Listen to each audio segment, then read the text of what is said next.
2002 এর পর আর কত অপেক্ষা, প্রতিবার নকআউটে এসে ইউরোপিয়ান টিমের কাছে খেয়ে যাওয়া।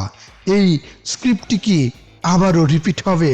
সামনে যখন হল্যান্ড আর ওডেগার্ডদের মতো প্লেয়ার, তখন ভয় পাওয়াটাই স্বাভাবিক, কিন্তু ভুলে গেলে চলবে না জার্সির রংটা হলুদ আর বুকে 5টা তারকার অহংকার।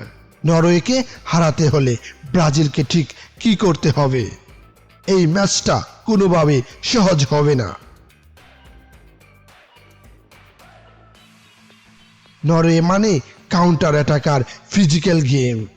ওডেগার্ড বল পায়ে পেলে মনে হয় পায়ে আঠা লাগানো, আর সামনে হল্যান্ড তো একটা গোল মেশিন। বক্সে যে কোনো হাফ চান্স পেলে সেটাকে গোলে কনভার্ট করতে পারে। কিন্তু দিন শেষে নরওয়ের ডিফেন্স বাই ওয়ার্ল্ড ক্লাস না। চাপে পড়লে তারা ভুল করে, প্যানিক করে, আর ব্রাজিলের ফ্রন্ট লাইনে যে স্পিড আছে সেটা সামলানোর ক্ষমতা নরওয়ের ডিফেন্ডারদের নেই।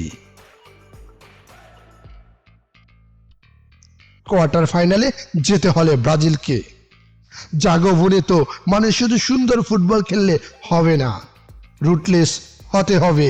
চান্স পেলেই ফিনিশ করতে হবে। প্র্যাকটিক্যালি ব্রাজিলের ফুল ব্যাকারদের অতিরিক্ত উপরে ওঠা যাবে না, কারণ তারা উঠলেই ওই স্পেসে নরওয়ে কাউন্টার অ্যাটাকে যাবে। মাঝ মাঠে একটা ডগ ফাইট হবে। যে দল মাঝ মাঠ কন্ট্রোল করবে ম্যাচ তাদের। ব্রাজিলকে উইং দিয়ে আক্রমণ শানাতে হবে, কারণ নরওয়ের মাঝখানটা বেশ ব্লক করা থাকবে। ওভারল্যাপিং আর কাটব্যাকে ব্রাজিলের ভাগ্য লুকিয়ে আছে।